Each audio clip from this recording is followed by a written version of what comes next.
بسم اللہ الرحمن الرحیم۔ السلام علیکم ورحمۃ اللہ وبرکاتہ۔ عابد راجہ چینل کی طرف سے آج میں اپنے دوستوں کو رسول اللہ صلی اللہ علیہ وآلہ وسلم کی بتائی ہوئی ایک دعا بتاؤں گا، آپ دوستوں نے اس پر ضرور عمل کرنا ہے۔ حضرت ابو سعید خدری رضی اللہ تعالیٰ عنہ فرماتے ہیں کہ ایک شخص نے عرض کی، یا رسول اللہ صلی اللہ علیہ وآلہ وسلم، مجھ کو بہت سے افکار اور قرض نے گھیر لیا۔ آپ صلی اللہ علیہ وآلہ وسلم نے ارشاد فرمایا کہ تجھ کو ایسا کلام بتلا دوں کہ اس کے پڑھنے سے اللہ تعالیٰ تیری ساری فکریں دور کر دے اور تیرا قرض بھی ادا کر دے۔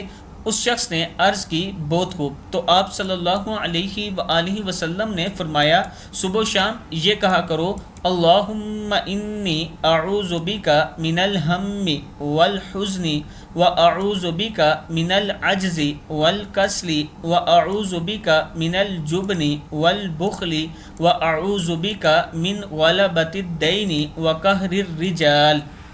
اس شخص کا یہ بیان ہے کہ میں نے یہی کہا، سو میری ساری فکریں اور غم دور ہو گئی اور میں قرض بھی ادا کر چکا، یعنی قرض بھی ادا ہو گیا۔ ابو داؤد کی حدیث ہے کہ اس شخص نے کہا، میں نے یہ دعا پڑھی، میری جتنی پریشانیاں، فکر، غم تھے وہ دور ہو گئے اور جو قرض تھا مجھ پر وہ بھی ادا ہو گیا۔ آپ دوست بھی یہ دعا پڑھا کریں، اور اس کے ساتھ میں اپنے دوستوں سے گزارش کروں گا کہ میں ایک مسجد بنوا رہا ہوں، آپ دوست اس میں تعاون کریں، انشاءاللہ اللہ تعالیٰ آپ کو اس کا اجر عظیم عطا فرمائے گا۔ یہ نیچے میرا واٹس ایپ نمبر ہے، آپ اس پر رابطہ بھی کر سکتے ہیں، اور اسی پر ایزی پیسہ اور جائز کیش بھی موجود ہے۔